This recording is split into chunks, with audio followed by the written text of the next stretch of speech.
계속해서 네팔 대홍수 참사 상황 살펴보겠습니다. 네팔과 중국 티베트 접경 지역을 덮친 대홍수로 인해서 인명피해가 걷잡을 수 없이 불어나고 있습니다. 네, 기상이변이 만든 재앙이란 분석이 나오고 있는데요. 실종된 우리 국민 9명의 소식은 여전히 들리지 않고 있습니다.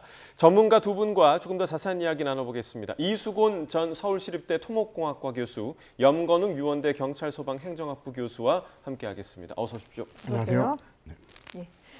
자, 먼저 저희가 히말라야 산악 가이드 출신 방송인인 건비르 만 슈레스터 씨가 오늘 오전에 저희 YTN에 출연을 했는데요. 현지 상황에 대해서 이렇게 얘기를 했습니다. 먼저 그 얘기부터 듣고 두 분과 함께 자세한 얘기 이어가겠습니다.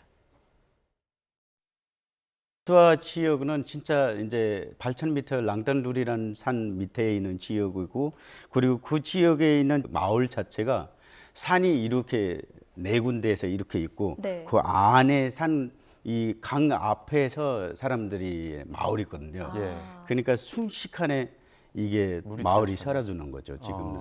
그런 상태에서 저기서 이제 이 산 쪽으로 넘어서 갈 수 있는 사람이 몇 명이 있을까 말까. 지금 3일 차니까 마트리만 아니고 전기 자체가 없기 때문에 이제는 그 마트리는 얘기도 할 수 없는 거고, 지금 네팔 정부에서 벌써 이제 헬기 통해서 구조하는 수색 찾은 분들만 얘기를 할 수 있는 거고, 지금 이제 배터리 좀 남아 있는 친구들이랑 얘기할 때 전화 좀 하지 말라고. 지금 이 남는 거로 나 좀 소식 누구한테 줘야 되니까 전화 좀 그만하지 말고, 이런 식으로 얘기하는 친구들한테 얘기만 들으면 막 울먹거려요.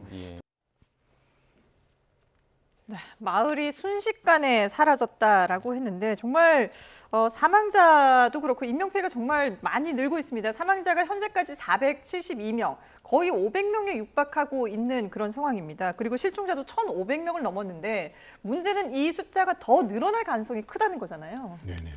어떤 상황이라고 봐야 될까요? 네, 제가 보기에는 아마 이거 쉽지 않습니다. 제가 매몰되는 거는요. 저기 예. 아마 빠지면은 어떤 점토 같거든요. 그러니까 진흙탕 같으니까 한번 들어오면은 헤어나질 없습니다. 네네. 어떤 언론에 보면은 뭐 시멘트 물 같다고 생각하는데 예. 그렇습니다. 늪배 같아 가지고요. 우리가 갯벌에 빠졌을 때 헤어나기 힘든 네네네, 것처럼 그렇습니다. 그런 거죠. 그래서 혼자로서는 아마 그냥 헤쳐나기가 어렵습니다.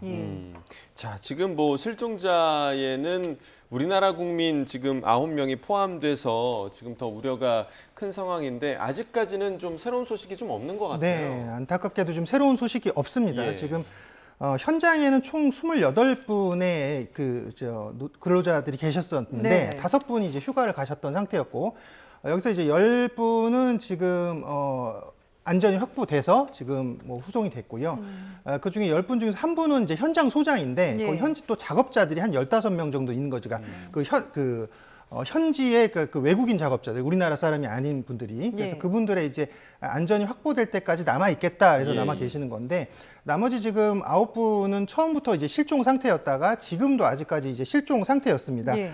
이분들은 이제 뭐 그 두산 에너빌리티와 한국 남동발전에 있는 그 작업자들이셨는데, 이분들이 지금 사실 그 숙소와 사무실 쪽에 있었어요. 그러니까 이 지대가 여기가 파워하우스보다 낮은 지대였거든요. 그러니까 지금 구조되시고 생존하신 분들은 파워하우스 쪽은 높은 지대, 고지대였고, 지금 숙소나 사무실은 낮은 지대였기 때문에 아마 급류와 함께 휩쓸려 내려간 것으로 추정되고 있습니다. 예, 상당히 좀 우려스러운 상황인데, 그뿐만 아니라 지금 개인적으로 뭐 등산을 하거나 아니면은 뭐 트레킹을 가거나 여행을 간 분들도 있을 수 있지 않을까. 그런 분들 같은 경우에는 지금 어디에 있는지 뭐 생사 여부조차 전혀 파악이 안 되고 있는 그런 상황이잖아요. 그렇죠. 지금 실종자 같은 경우도 아직까지 뭐 약 한 1,500명 넘는다 지금 알려져 네. 있는데, 이거 계속 지금 증가하고 있거든요. 사망자도 방금 제가 오전에 봤던 것보다 약 한 100명 정도 더 증가를 한 거예요. 472명이고 지금 실종자는 1,500명을 넘었다라고 지금 알려져 있는데, 아직까지 또 외국인들 같은 경우는 현지에서 신원 파악이 좀 어려운 부분이 있어요. 그렇죠. 특히나 예. 여기 지금 통신 전기가 다 마비된 상태거든요. 네네. 그러다 보니까 현지 경찰이라든지 소방 인력 측에서도 현장에 어떤 분들이 계셨는지, 특히 외국인 같은 경우는 신원 확인이 좀 어려울 가능성이 좀 높습니다. 그리고 그래서 저렇게 진흙이 막 있는 상황이면 사실 뭐 찾는다 하더라도 구분하기가 쉽지 않을 것 같아요. 그렇죠. 신원, 그러니까 만약에 뭐 시신을 찾는다고 네네. 하더라도 가정하더라도요 이게 신원을 확인하는데 굉장히 어려움이 있고 시간이 많이 걸릴 것으로 소요가 되거든요. 예. 그래서 지금 뭐 교수님 아까 말씀 주셨지만 이제 물이 이제 내려오면서 홍수가 발생한 후에 물이 내려오면서 그러니까 깨끗한 물이 내려온 지점도 있지만 예. 특히나 이제 토사가 섞인 그런 한마디로 뭐 시멘트 쓰나미라고 좀 표현을 해야 될 것 같은데 그런 시멘트 쓰나미 그러니까 점도가 약 50% 넘는 정도의 그런 토사가 섞인 물들이 내려왔기 때문에 이 물들이 사실 휩쓸고 가면서 사실 그 정부 청사 건물 짓는 그 화면 모습도 YTN에서 보여주셨잖아요. 예. 보면은 전과 후가 완전히 다르죠. 있던 건물이 아예 사라질 정도의 그런 위력을 발생시켰기 때문에 아마 현장에서 지금 그 계셨던 분들 같은 경우는 아마 피할 새도 없이 바로 이런 재난에 닥쳤던 상황이었다라고밖에 볼 수가 없고 이런 순환 사고 같은 경우는 사실 뭐 이렇게 배가 침수하거나 이런 경우는 그래도 안에 에어포켓이 있고 이러면은 조금 시간이 있거든요. 예. 충분히 구조할 시간이 예. 있는데 이런 홍수에 의한 그 순환 사고 같은 경우는 바로 이제 휩쓸려 버리면 사실은 골든 타임이 매우 짧다라고밖에 볼 수가 없고, 근데 여기는 이제 지형적 특성이라든지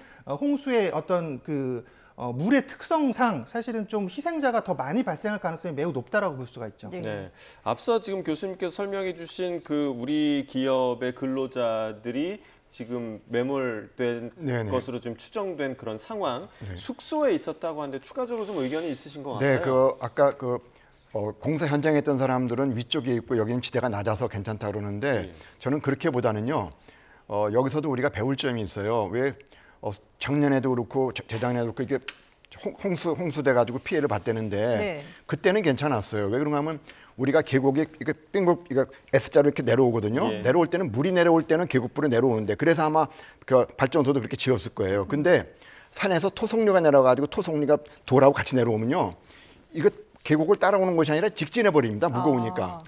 그러니까 이게 바뀌거든요. 예. 근데 우리나라도 마찬가지입니다. 우리나라도 계곡부에 옆에 사는 사람들 안전하다고 생각하는데 그렇지 않습니다.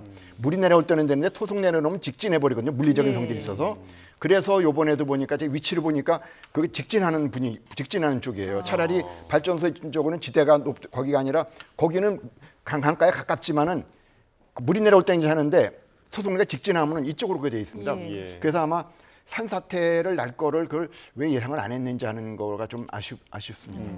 이번에는 뭐 어떻게 예상을 하기가 쉽지 않았다라는 그런 얘기들이 나오고 있는데 두 분 다 지금 공통적으로 말씀해 주셨지만 이 위치에 뭐 정말 시멘트를 바른 그런 것처럼 이렇게 상당히 이제 토석이라든지 안반이라든지 이런 것들이 많이 쓸려 내려왔기 때문에 수색이라든지 구조 작업도 상당히 어려울 것 같거든요. 어떤 상황이라고 봐야 될까요? 예방이 중요합니다. 이미 구조는 너무 늦고요. 그래서 네. 우리가 피하는 게 제일 중요하거든요. 이런 상황에서는 사실은 그 예방은 중요하는데 예. 이 지역도 작년에는 한번 이런 게 있어가 이거 빙하호가 터져가지고요. 예. 피했답니다. 사람들이 미리 경고를 해가지고 그 징후가 보이거든요. 예. 그 사람들이 수위가 거기 빙하호수가 있는데 수위가 높아지고 예. 그리고 틈이 이게 벌어지기 때문에 피하라 그러기 때문에 그 사람들이 피해가지고 어떤 발전소는 거기 발전소가 많은데 4개 정도는 훼손됐는데 네. 인명은 피했다 그럽니다. 작년에. 근데 이번에는 너무 규모가 크니까 그런데 그래서 이거는 이런 규모의 대규모는 피하는 수밖에 없습니다. 사전에 경고하는 게 제일 중요합니다. 예. 네. 앞서 저희가 그 녹취에서 이제 건빌 씨의 이야기도 좀 들어봤습니다만 친구에게 전화를 하려고 해도 배터리가 얼마 없기 때문에 전화하지 말라고 한다. 그만큼 지금 급박한 상황이고 현지 통신 문제도 그렇고 여러 가지로 구조대나 수색대가 좀 접근하기 힘든 그런 상황이지 않을까 좀 생각이 드는데 어떻게 좀 보고 계세요? 네, 그 정부 청사 건물 짓던 것마저 부서졌다라는 그런 위력을 보시면 네. 현장에 있는 그런 그 인프라들이 다 모두 이제 부서지고 마비됐다라고 예. 보시면 될 것 같아요. 그래서 교량 80개와 도로 40km 정도가 지금 소실 또는 유실됐다라고 예. 얘기가 나오고 있거든요. 그리고 현지에서 얘기들은 전기 통신이 모두 마비됐다 이렇게 나오고 있어요. 그러면 사실은 생존자를 파악하는 것은 그 휴대 장치를 통해서 휴대폰을 통해서 사실은 살아 있는지 여부를 확인하는 것이 네네. 가장 좋고 필요하다면 뭐 GPS 추적도 할 수가 있거든요. 이제 그런 것들이 이제 마비돼 있는 상태다라고 보시면 되는데, 그러니까 현지에서 지금 수색 작업이 굉장히 난항을 겪고 있다라고 보시면 됩니다. 왜냐하면 지금 거기 이제 이미 그 뭐 사실은 그 집안 위에 모든 그 토사들이 덮고 있는 네네. 뭐 돌과 토사들 뭐 나무들 이런 것들이 다 덮고 있는 상황이다 보니까 그리고 접근할 수 있는 도로도 차단돼 있고요. 그래서 네. 지금 현지에서도 네팔군이 레펠로 내려가고 있어요. 그러니까 직접적으로 투입을 할 수 없는 그런 상태이다 예. 보니까 헬기 레펠로 하강을 해가지고 진흙을 밟아가면서 그러니까 진흙 밟고서 수색하는 것은 굉장히 또 그렇죠. 많은 체력을 소모하거든요. 예. 그렇죠. 그리고 실제로 생존자를 찾기도 굉장히 어렵고요. 그래서 네. 지금 어렵게 지금 작업을 하고 있는데 이제 가장 좋은 방법은 중장비를 투입하면 됩니다. 근데 중장비를 투입해서 흙이나 토사, 암석들을 걷어내면서 이제 실종자를 수색해야 되는데 네. 근데 여기 지금 중장비 투입마저도 불가한 상태다라고 보시면 돼요. 그러다 네. 보니까 그럼 여기서는 이제 현대적인 장비를 좀 도입할 방안을 좀 고려해야 돼요. 그러니까 드론을 일단 예, 예. 투입을 해서 네. 하늘에서 지금 저희가 그렇죠. 보여드리는 화면이 이제 헬기에서 촬영한 맞습니다. 화면이거든요. 그래서 지금 이 수색 작업 자체가 예. 지상에서 육로로는 불가능한 상태다라고 예. 보시면 되고요. 헬기를 통해서만 지금 수색 작업이 진행되고 있다라고 보시면 됩니다. 그러다 보니까 지금 굉장히 수색 작업이 더뎌지고 좀 예. 어려운 그런 상황이다 볼 수 있는데 왜냐하면 현장에 만약에 육로로 투입이 가능하다라고 하면 수색 또는 실종자를 수색하는 데 있어서 뭐 이제 탐지견들 그 개들을 통해서 이 사람 냄새를 맡아가지고 이제 찾는 방법 그런 것도 네네네. 있어요. 근데 지금 이런 모든 것들이 이제 마비된 상태이다 보니까 네.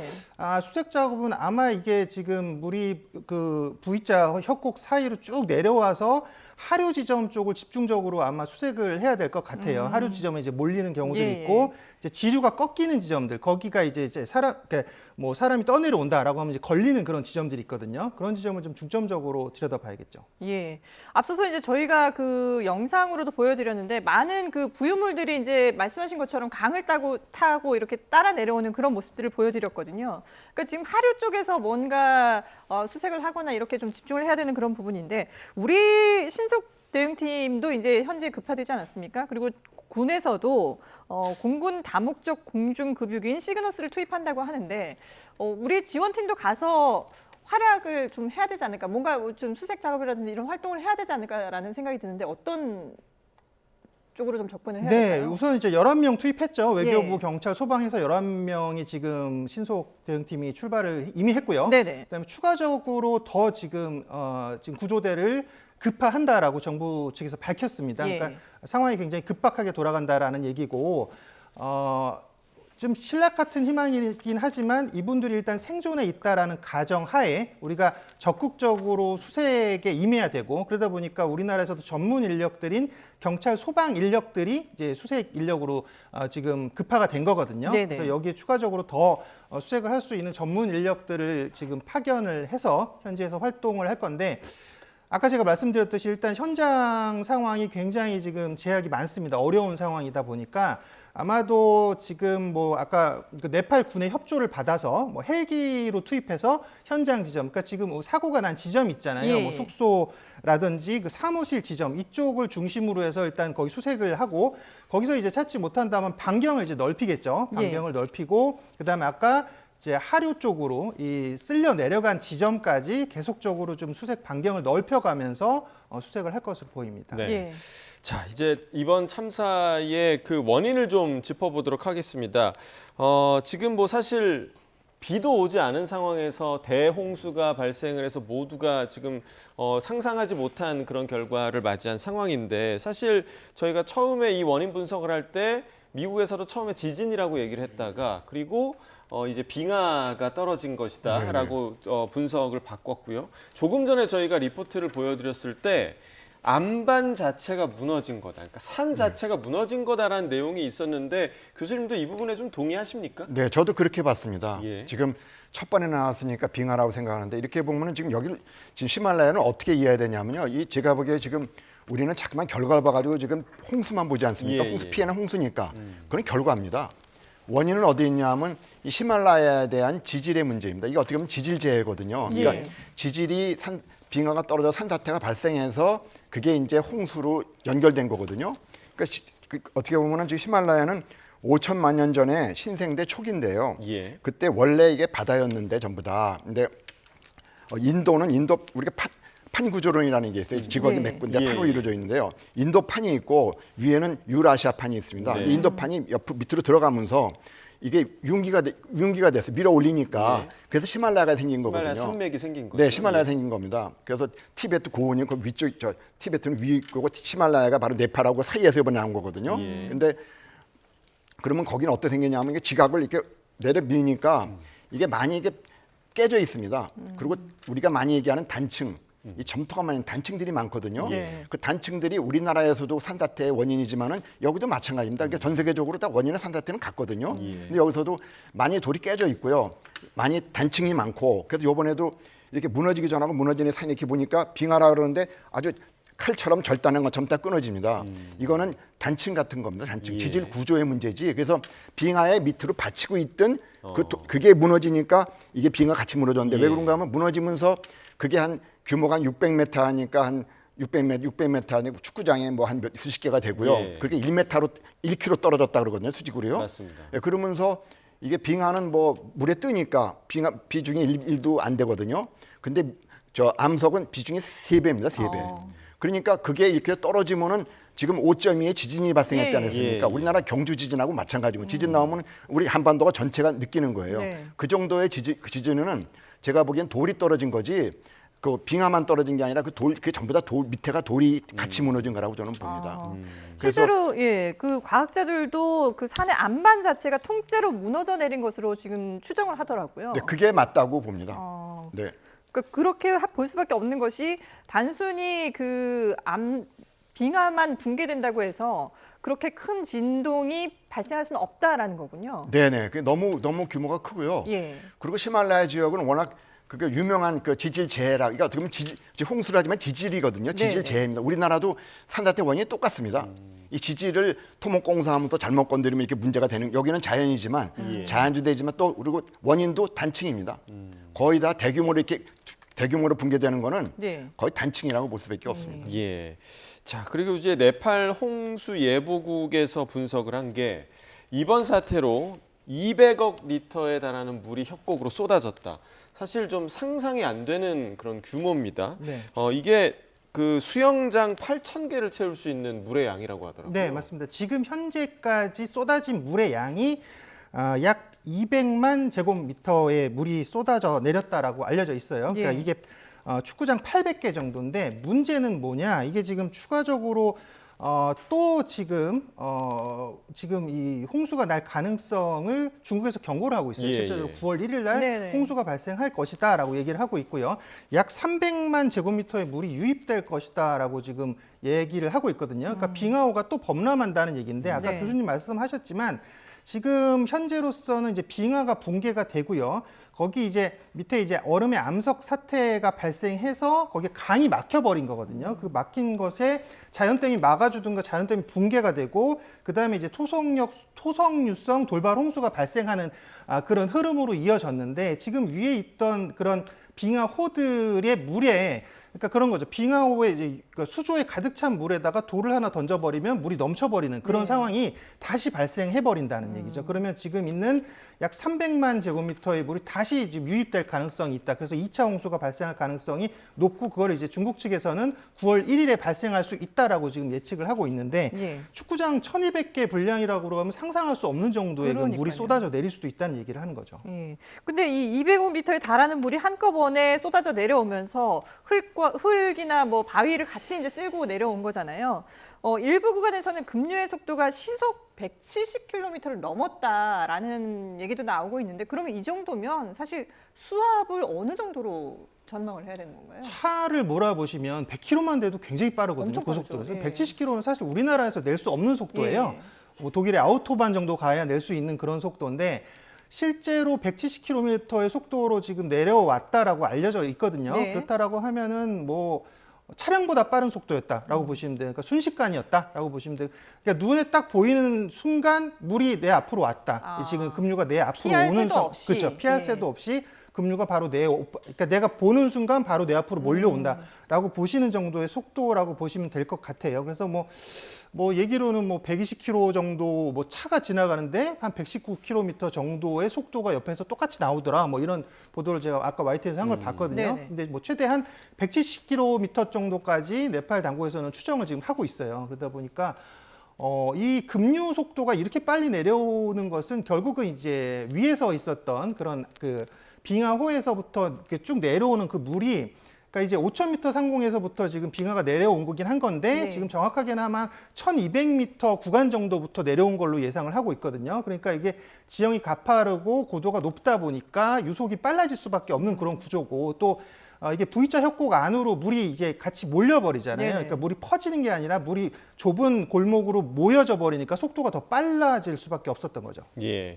지금 말씀해주신 그 부분, 그러니까 지금 조금 전에 교수님께서 히말라야 산맥의 이제 생성 네네. 과정에 대해서도 설명을 해주셨는데 지금 염 교수님께서 말씀해주신 그 V자 협곡이 히말라야 산맥에는 상당히 좀 많지 않습니까? 네네. 이게 오히려 이번 참사를 더 키운 그런 지형이 됐다. 이런 분석에 대해서는 어떻게 보십니까? 맞습니다. 근데 지금 이해를 하시려면요. 왜 그렇게 아까 빙하가 이제 지질이 단층이 돌이 무너지면서 같이 위에 있는 게 같이 무너진 거거든요. 빙하가요. 떨어지면서 그게 계곡을 막아버렸습니다. 지금 외신에서 그렇게 나오거든요. 예. 전문가들이요. 막아가지고 댐을 역할을 해가지고 임시 댐이 된 겁니다. 그게 자연적으로. 언세코라고 우리가 이제 부르는 요번에요. 거죠. 예. 그게 30분 만에 발생한 거거든요. 예. 막아가지고 하니까 계곡을 막으니까 물이 막 차오를 거 아닙니까? 차오르다가 이게 전부 다 우리가 흙을 댐으로 만든 게 아니라 그냥 자기네 자동적으로 된 거 아닙니까? 그렇죠. 그러니까 한쪽에 터지는 겁니다. 아. 너무 올라가니까 수압을 못 견디고 그러니까 터지니까 본물처럼 내려가는데 그게 30분 만에 예. 그게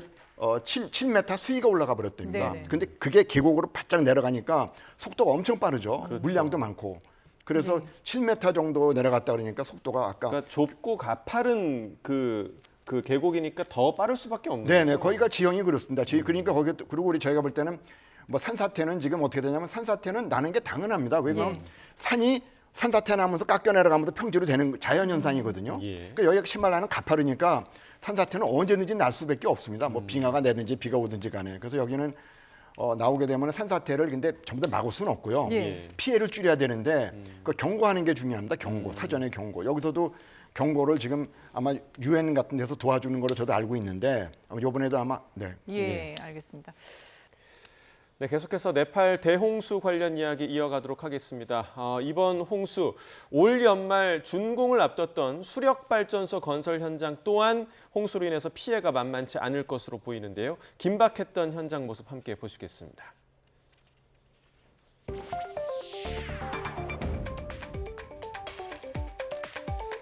자, 누군가 다급하게 후루라기를 불며 현장 작업자들에게 긴급한 상황을 전하는 상황인데요. 급류의 기세 상상을 초월하는 수준이고요. 그리고 이제 댐 아래쪽을 보시면요. 아래쪽에 보시면 공사 현장이 보이실 텐데 굴삭기를 동원해서 작업을 하던 직원들이 필사적으로 현장에서 벗어나는 모습이 포착이 됐습니다. 한국 남동발전과 두산 에너빌리티가 현지 최대 규모로 건설하던 대형급 수력발전소가 순식간에 피해를 입은 모습을 보고 계신데요. 이로 인해 발전소 상부에 물막이 역할을 하는 위어댐과 인력들이 머무는 베이스 캠프 등이 상당 부분 파손됐습니다. 지금 현재 상부 웨어댐 부분은 거의 한 90% 이상 소실된 것 같고 건설 인력들이 있던 베이스 캠프는 거기도 한 90% 정도 소실됐고 지하 발전소는 현재 그쪽은 매몰되지 않은 걸로 지금 현재는 파악을 하고 있습니다. 들으신 것처럼 지하발전소는 온전하다지만 총 사업비 9천억 원 그리고 올 연말 준공을 앞두고 있던 현장을 급류가 집어삼키면서 앞으로 공사 진행에 차질이 불가피해 보입니다. 자, 수력발전소 건설 현장에 참담했던 아주 긴박했던 그런 모습을 함께 보셨는데 일단은 지금 그 인명 구조와 관련한 소식은 들리지 않고 있는 그런 상황이고요. 저곳의 상황, 지금 그 공사 현장이 좀 어떨 거라고 예상하십니까? 뭐 말씀드리면 참담하겠죠. 예. 사실은 뭐 현장이 복구가 안 되는 그런 상황일 것으로 예상이 되고요.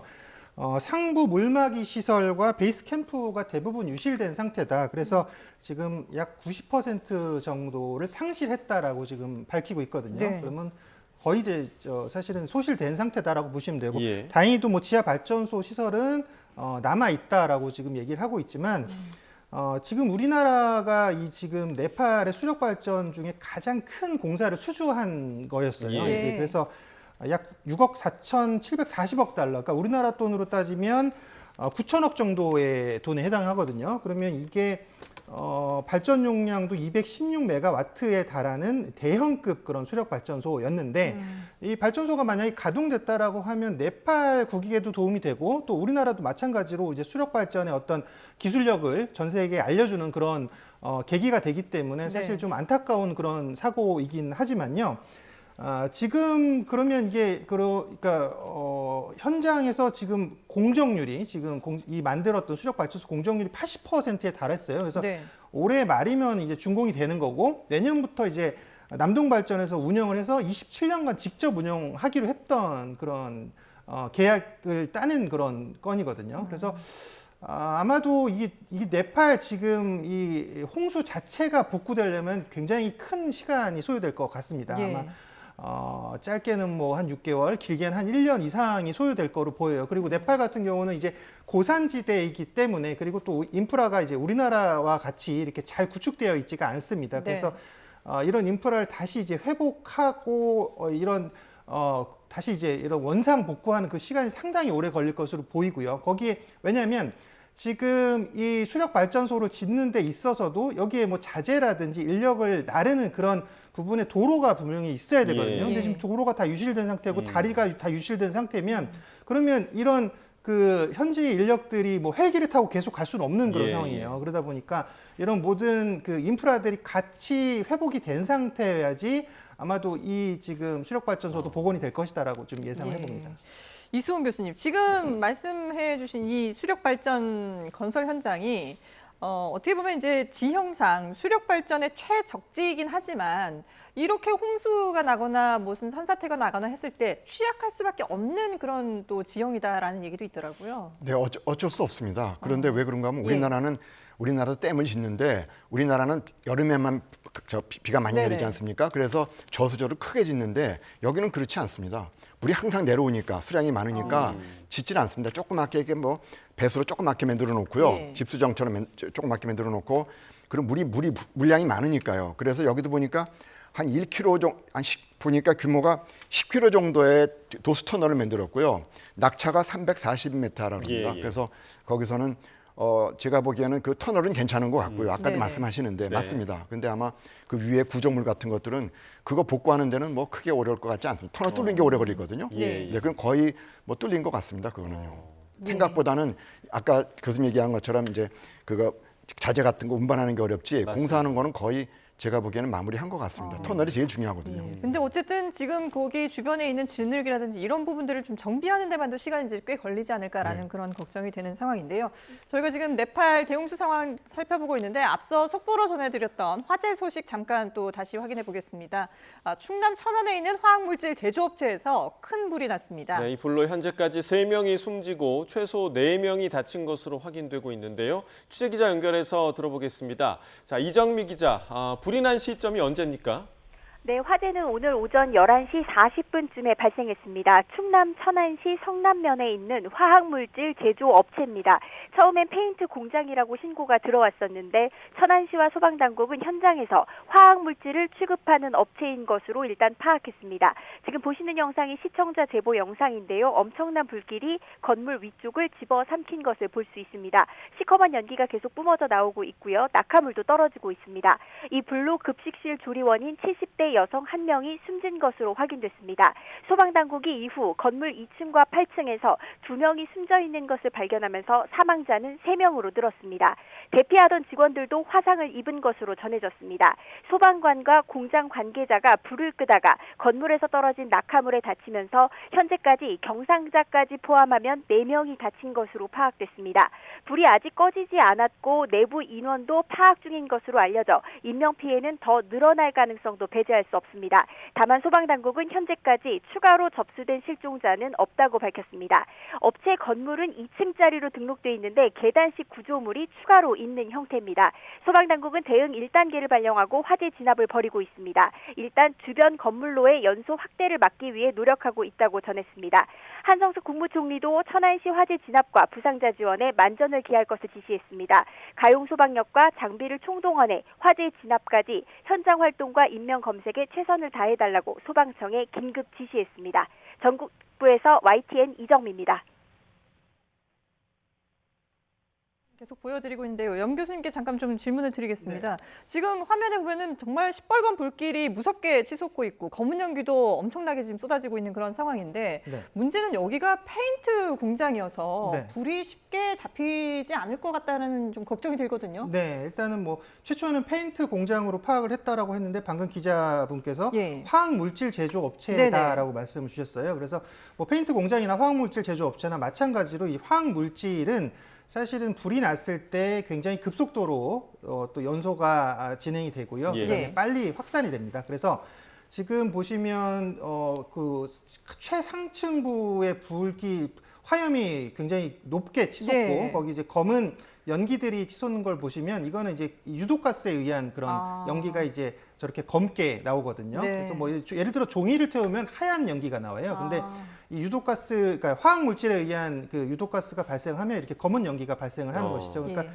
지금 현장에는 지금 화학 물질이 지금 이런 연소를 확대시키고 있고 또 유독가스를 발생시키고 있다라고 보시면 되는데 지금 현장에서 급식실 조리원인 70대 한 분이 숨졌고 공장 직원 2분이 숨졌다라고 알려져 있고 이분들은 이제 2층, 8층에서 숨졌다라고 했거든요. 근데 여기 지금 뭐 저도 지금 들은 리포트지만 2층으로 등록이 돼 있는 건물인데 8층 구조다라는 거는 지금 아마 하부 하단면이 2층이고 옆에는 이제 좁은 통로 형식으로 아마 8층까지 올린 건물이 아닐까. 그러니까 이것도 아마 불법 증축이 있었는지 아닌지 한번 여부를 확인해 봐야 될 것 같고요. 그다음에 2층, 8층의 희생자가 나왔다라는 것은 그러면 불이 지금 최소 2층에서 시작됐다라고 보시면 되거든요. 2층부터 올라간 상태고 지금 끝까지 올라가서 지금 8층에서 지금 건물 밖에서도 불길을 확인할 수 있을 정도니까요. 네, 연소가 지금 계속 지금 확대돼서 지금 상층부까지 올라간 상태다라고 지금 현재로서는 추정할 수밖에 없는 그런 상태인데 이게 아마 주변에 건물들이 있는 것 같아요. 그러다 보니까 이제 아마 이쪽이 지금 천안 쪽이 이런 그 공장들이 굉장히 많거든요. 아마 공장지대인 것 같은데 그러다 보니까 옆에 그런 공장들도 이런 유독가스를 발생시킨다든지 또는 화재 위험이 높은 그런 뭐 화학물질 제조업체들이 몰려 있을 가능성이 있어요. 왜냐하면 보통 같은 부류의 그런 공장들이 몰려 있거든요. 그러다 보니까 아마 여기에 소방 당국에서는 연소 확대를 지금 방지하기 위해서 지금 노력을 하고 있고요. 지금 4분 정도도 부상을 당했는데 소방관 같은 경우는 이제 불을 끄다가 낙하물을 맞아서 지금 다치셨다고 지금 알려졌고 나머지 그 외국인 한 명 같은 경우는 이제 화상을 입어서 병원으로 이송됐다. 이게 지금 뭐 불을 끄다가 다쳤다라고 지금 알려진 것 같습니다. 그래서 소방이 지금 1단계를 발령했거든요. 그러니까 이건 관할 소방서에서 진압을 할 수 있다라는 얘기인데, 그러니까 관할 소방서가 불을 끄기 어렵다고 판단하고 또 이것이 이제 연소 확대 우려가 있을 때 인력이나 장비를 총동원하는 것을 이제 1단계라고 하거든요. 근데 이제 1단계라는 것은 이제 관할 소방서에서 충분히 지금 아직까지는 연소 확대를 막고 진압이 가능하다라고 판단한 것 같아요. 만약에 근데 이제 2단계로 넘어가면 인근 소방서들이 동원되겠죠. 자, 지금 관련 그 화재 관련 소식은 저희가 새로 들어온 소식이 있는 대로 계속해서 좀 속보로 좀 전해드리도록 하겠습니다. 자, 이번에는 그 네팔 카트만두에 거주하고 계신 네팔 분을 좀 연결을 해보도록 하겠습니다. 현지에서 주로 한국 유명 산악인들을 도와주는 분이라고 하는데요. 한국 네팔 관광 트레킹 협회 본부장으로 활동 중이신 왕추 셰프라 씨가 연결돼 있습니다. 왕추 선생님 연결돼 있죠? 셰리프 선생님인데요. 왕추 선생님. 안녕하세요. 지금 왕추 선생님이 계신 곳은 수도 카트만두인 거죠? 네네, 제가 현재 거주하고 있는 하프입니다. 예. 지금 사고가 난 지 사흘째인데 아마 이제 전 국가적으로 네팔도 좀 침통해야 하지 않을까 싶은데 현지에서는 어떻게 지금 바라보고 계십니까? 지금 현지에서는 계속 구조, 네팔 정부과 군인들이 오고 계속 구조 진행을 하고 있는데요. 네. 근데 상당히 이게 지금 피해 규모가 굉장히 큽니다. 상당히 이게 장담을 못합니다. 지금 현재까지는. 근데 현재까지 사망이 469명이고 실종이 97명 정도 되는데 이게 아직 실종이 정확하게 모릅니다. 아마 이게 그 실종하고 강에서 이게 상당히 거기 강에서 쓸어 나가는 거로 봅니다. 아직까지 정확하게 답이 안 하고, 근데 계속 그 구조를 계속 아직 수색 중입니다. 예. 자, 지금 뭐 수색 작업, 구조 작업이 상당히 좀 중요할 텐데, 아무래도 지금 워낙에 그 피해 규모가 광범위하기 때문에 헬기로 구조를 할 수밖에 없는 그런 상황일 것 같은데, 지금 헬기 구조 소식이나 뭐 이런 거 들으신 부분이 있으십니까? 네네네. 헬기를 계속 지금 현재 구조가 지금 헬기만 계속 구조를 하고 있고요. 예. 네. 헬기가 지금 헬기만 뛰고 있는 거예요. 군인 헬기 오고 개인해서 헬기 가고 한 15개 정도를 계속 대기시켜가고 필요할 때마다 바로바로 공급 조치나 구조를 계속 진행 중입니다. 예. 사고가 난 지역이 이제 네팔 라수아 지역인데 혹시 이곳에 가본 적이 있으신지 아니면 혹시 그곳의 지인이라든지 이런 분들한테 혹시 소식을 들으신 게 있으실까요? 네네, 그 라수아란 지역이 어디면은 그쪽에 랑땅 또 트레킹 관련 지역인데 저쪽 이게 어디면은 라수아 지역 유명한 트레킹 곳이지만은 거기 뒤지고는 순례자들이 많이 가는 그 티베트 오고 그 중국 티베트 그 국경지대입니다. 그쪽에는 네. 이제 하일라스라고 수미산들이 많이 가고요.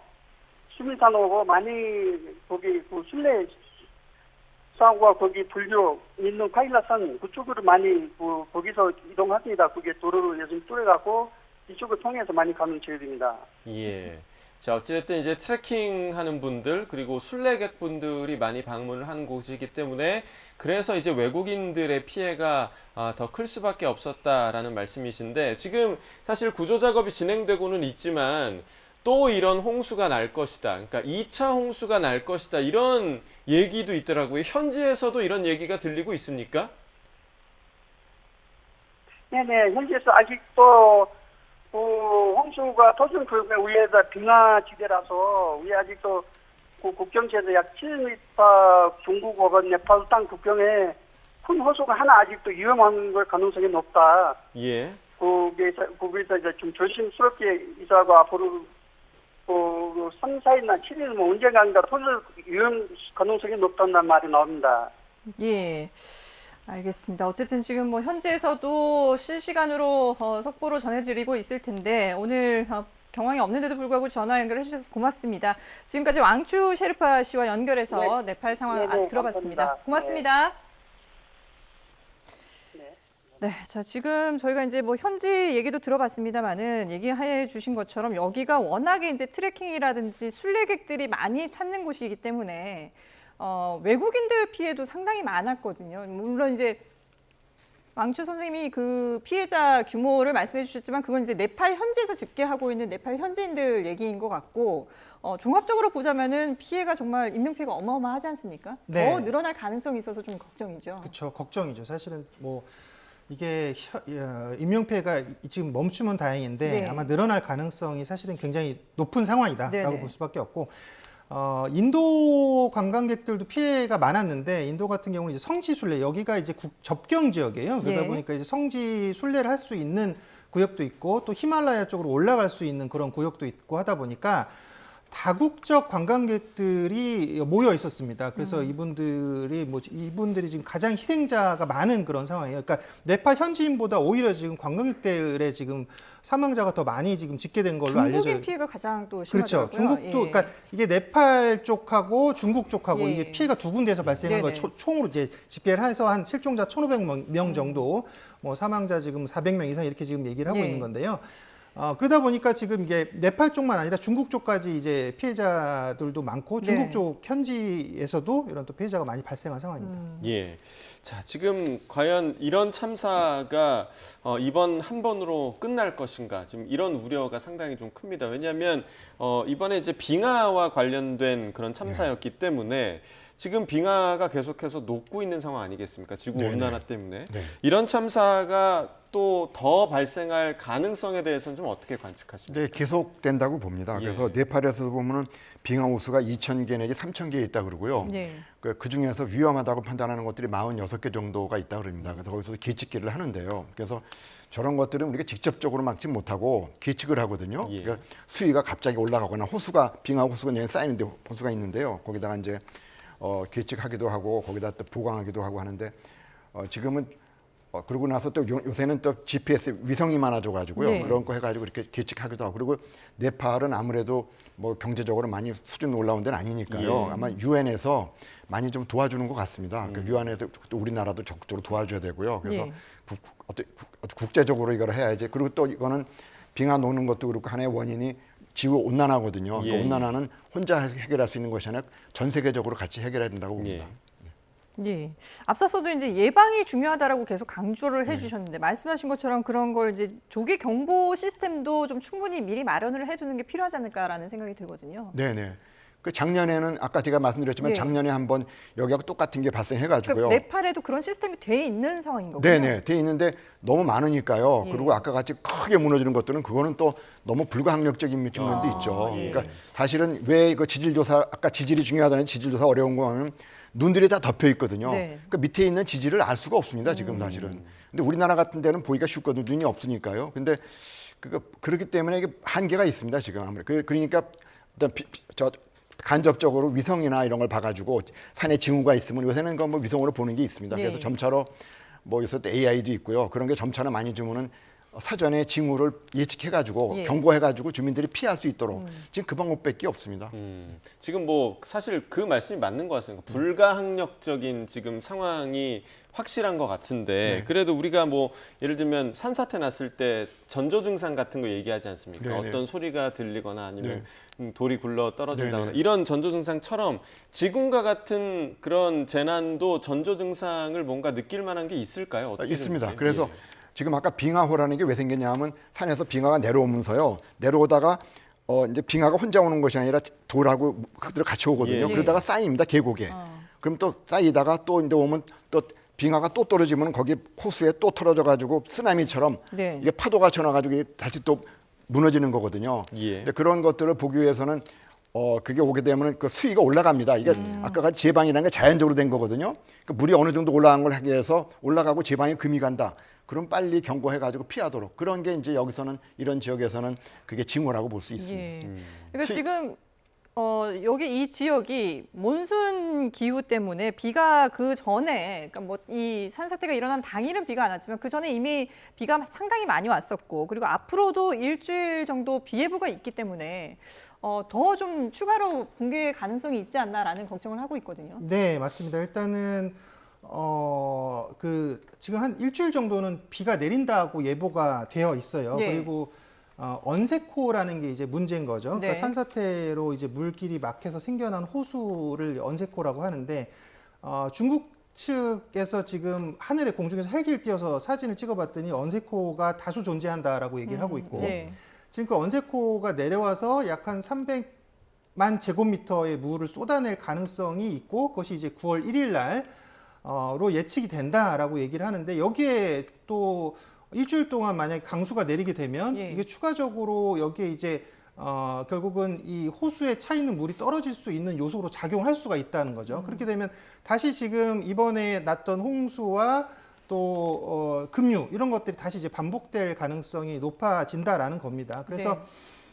사실 이게 재난 시스템을 우리도 아까 지금 말씀 주셨지만 어떻게 좀 잘 갖춰야 된다라고 보여지는 게요. 그러니까 지금 이번에 뭐 거제를 비롯한 경남 지역 쪽에서도 보면 이제 극한 가뭄 이후에 또 극한 또 이제 호우가 내렸었잖아요. 예. 그러면 결국 우리도 이제 홍수라든지 뭐 이런 급류 또는 이런 순환 재난의 안전한 상황이 아니다라는 건데 지금 하는 예가 있더라고요. 그 스위스 블라텐에서 작년에 암석과 빙하가 이제 한 번에 무너져 버리면서 마을이 매몰됐던 그런 경우가 있었는데 예. 사망자가 1명밖에 안 나왔다는 거죠. 왜 그랬냐 그랬더니 빨리 이상 징후를 포착해가지고 대피를 시켰다는 거예요. 그러니까 이게 사실 핵심은 뭐냐면 이 홍수의 그 조기 예측과 조기 경보 시스템 이 두 가지를 잘 갖춰놔야 된다라는 겁니다. 그래서 그러니까 미리 예측해서 사람들이 빨리 대피할 수 있게 이게 아까 지금 시속 최대 170km의 급류가 예. 쓸려 내려왔다 그랬잖아요. 네네. 그러면 사실은 이게 눈 앞에 보이는 순간에는 내 앞에 물이 와 있다라고 봐야 되는 겁니다. 그러니까 이 전에 예측을 해가지고 산 위에서 이미 발생한 진동을 감지해가지고 이거를 예를 들어 뭐 빙하호의 수위와 또 제방의 움직임, 또 빙하 붕괴와 뭐 하류의 물 흐름 이런 것들을 이제 함께 파악을 해가지고 뭐 이런 지진파까지 이제 AI로 분석하는 그런 시스템을 통해서 여기에 이제 붕괴를 좀 자동으로 구분하는 시스템을 만들 필요가 있는 거죠. 그래서 네. 이런 것들을 통해서 조기 예측과 조기 경보를 하게 되면 이런 그 홍수 경보를 얼마나 빨리 할 수 있느냐에 따라서 이런 재난에 강한 시설을 얼마나 갖췄느냐에 따라서 앞으로의 이런 순환 재난 또는 홍수에 대한 그런 대응력이 달라질 것 같습니다. 근데 네. 이게 사실은 우리나라 같은 경우는 어느 정도 좀 갖춰져 있다고 보여지는데 조금 더 이런 부분에 대해서 자연재난 또는 순환재난에 대한 대비가 좀 필요하고 시스템을 좀 정비할 필요가 있죠. 예, 지금 답변의 연장선상에서 물론 우리나라에는 빙하가 없긴 하지만 네네. 그래도 온난화에 대한 자연재해를 대비하는 측면에서 어떤 대비가 좀 네, 필요하다고 우리나라의 보세요? 산사태 관리 시스템에 문제가 있습니다. 그러니까 우리는 복구 위주지 네. 지금도 예방이 제대로 안 됩니다. 왜 그런가 하면 지금도 여기 똑같은 게 예측하고 대피가 중요하거든요. 예. 예측이 안 됩니다. 예를 들어서 거제도에 비가 많이 온다. 그럼 거제도에 산사태주의보 경보 내리는데 전부 다 어느 지역이라고 몇 동 몇호로 얘기를 해줘야 되거든요. 특정이 안 되는데 지금 실태 파악이 안 돼 있습니다. 왜냐하면 산 위에는 산림청, 밑에는 지자체이기 때문에 따로따로 관리하기 때문에 좀 예측이 제대로 안 되고 예. 거제도 아파트 마찬가지였습니다. 거기도 전부 다 관리가 무방비 상태였습니다. 그렇군요. 어쨌든 조금 더 좀 세밀하게 그리고 조금 더 디테일하게 이제 좀 준비를 할 필요가 있다라는 그런 말씀으로 듣겠습니다. 네, 지금까지 이수건 전 서울시립대 토목공학과 교수 그리고 연건웅 유원대 경찰소방행정학부 교수와 함께 자세한 얘기 나눠봤습니다. 두 분 말씀 고맙습니다.